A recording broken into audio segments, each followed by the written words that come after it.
Price God. ஆண்டவர் இயேசு கிறிஸ்து நாமத்தினாலே வாழ்த்துக்கள். ஒரு வசனத்தை வாசிக்கிறேன். யோவான் எழுதின சுவிசேஷம் 15ஆம் அதிகாரம் வசனம் 15. நானே மெய்யான திராட்சை செடி என்று ஆண்டவர் இயேசு கிறிஸ்து தன்னை குறித்து சொல்கிற வார்த்தை பார்க்கிறோம். நானே மெய்யான திராட்சை செடி என்று சொல்கிறார்.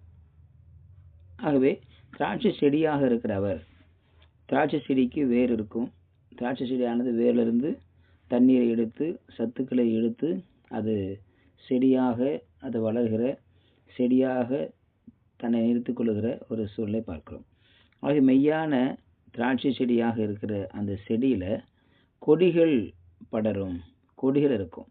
அந்த கொடிகள் தான் நாம இருக்கிறோம். திராட்சை செடியாக இயேசு இருக்கிறார்.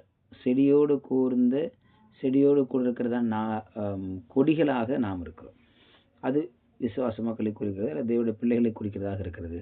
ஆகவே இந்த செடியும் கொடியும் ஒன்றாக சேர்ந்து தான் அங்கே கனிகளை கொடுக்க முடியும்.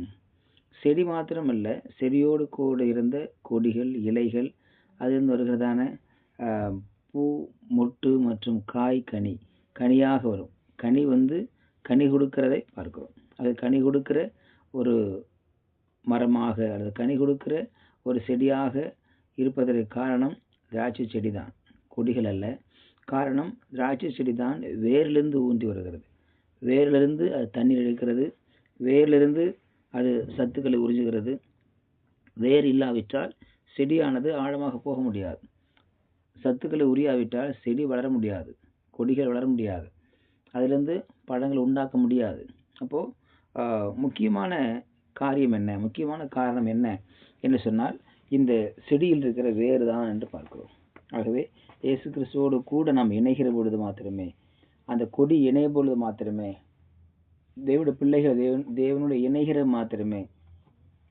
பொழுது மாத்திரமே அவர்கள் ஒரு வெற்றியை கொடுக்க முடியும் அல்லது கனிகளை கொடுக்க முடியும் என்று சொல்லி பார்க்கிறோம். கனி கொடுக்கிற வாழ்க்கையை, கனி கொடுக்கிற நிலைமையை அங்கே உண்டாக்க முடியும் என்று சொல்லி பார்க்கிறோம். கனி கொடுக்கிற வாழ்க்கையை தேவன் நமக்கு வைத்திருக்க. ஊழியத்தில் கனி கொடுக்கிற ஊழியம், குடும்பத்தில் கனி கொடுக்கிற குடும்பம், தனிப்பட்ட வாழ்க்கையில் கனி கொடுக்கிற வாழ்க்கை, வேலை ஸ்தலத்தில் கனி கொடுக்கிற வேலை, பிஸ்னஸில் கனி கொடுக்கிற வியாபாரம். இப்போ நம்ம எதை செய்தாலும் அதில் ஒரு ஃப்ரூட்ஃபுல் இருக்கும், ஒரு கனி, ஒரு ரிசல்ட்டு. அந்த ரிசல்ட்டு தான் கனியாக. கனி என்றால் பழம், பழம் என்றால் இனிப்பு, நன்மை. அது மூலமாக பசி ஆறும், மற்றவங்களை சந்தோஷப்படுத்தும். இனிப்புள்ள வாழ்க்கை, இனிப்பு கொடுக்கிற ஒரு வாழ்க்கை, இப்படியாக மற்றவர்களை சந்தோஷப்படுத்துகிற வாழ்க்கையாக அந்த வாழ்க்கை மாறும். இல்லை என்றால் அது மற்றவர்களுக்கு பிரயோஜனம் இல்லை, நமக்கும் பிரயோஜனம் இல்லை. ஆகவே கொடியோடு கோடு சேர்ந்து, பூவோடு சேர்ந்த நாறு மணக்கும் என்று பழமொழி சொல்லுவாங்க. அப்போ பூவோடு சேர்ந்த நாருக்கு ஆக்சுவலாக வாசனை கிடையாது, பூவுக்கு தான் வாசனை.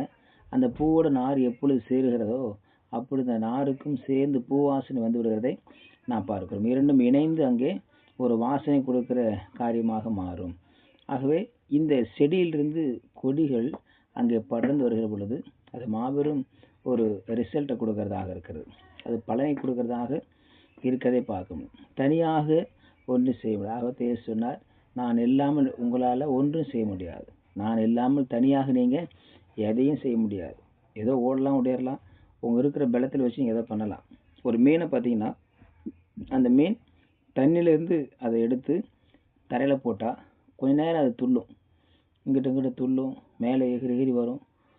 அப்படியே கொஞ்ச நேரம் விட்டுட்டோன்னு சொன்னால் அது அப்படியே தரையில் அடித்து துள்ளி கடைசியாக இறந்தே போயிடும், வாழ்க்கையை முடித்து கொள்ளும். ஆனால் தண்ணிக்குள்ளே இருக்கிற மீன் தான் அதற்கு வாழ்க்கை உண்டு. தண்ணிக்குள்ளே இருக்கிற மீன் தான் அப்படியே துள்ளிக்கிட்டே இருக்கிற, தரையில் துள்ளி கொண்டு இருக்கிற மீனை அதை எடுத்து தண்ணியில் விட்டோன்னு சொன்னால் அதுக்கு பிழைப்பு வந்துடும், உயிர் வந்துடும். காரணம் தண்ணியோடு சேர்ந்த அந்த வாழ்க்கை தான் மீனுக்கு உண்டு. மீனையும் தண்ணீரையும் பிரிக்க முடியாது. அதே போல் செடியையும் கொடியையும் பிரிக்க முடியாது, பிரிக்கக்கூடாது.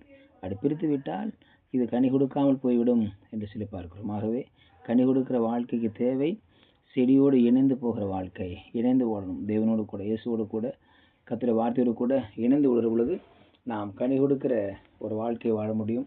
கனி கொடுப்பதற்கு அவசியம் ஆண்டவருடைய வார்த்தை, தேவன் மிக முக்கியம். இயேசு நம்மோடு கூட இருக்கிறார், அவரே நமக்கு மெய்யான திராட்சை செடியாகவே இருக்கிறார். ஆகவே நாம் கொடிகளாக இருக்கிறோம், அவரோடு இணைந்து ஓடுவோம், தேவன் ராஜ்யத்தை கட்டுவோம். கர்த்தர் நம்மை ஆசீர்வதிப்பார். ஜெபிக்கலாம். பிதாவே, நாளுக்காய் ஸ்தோத்திரம் பண்ணுகிறோம். நீ மெய்யான திராட்சை செடியாக இருப்பதற்காக ஸ்தோத்திரம். நாங்கள் கொடிகளாக இருந்து உம்மோடு சேர்ந்து வளர்ந்து கனி கொடுக்கிற விதாரம் இயேசு நாமத்தில் பிதாவே.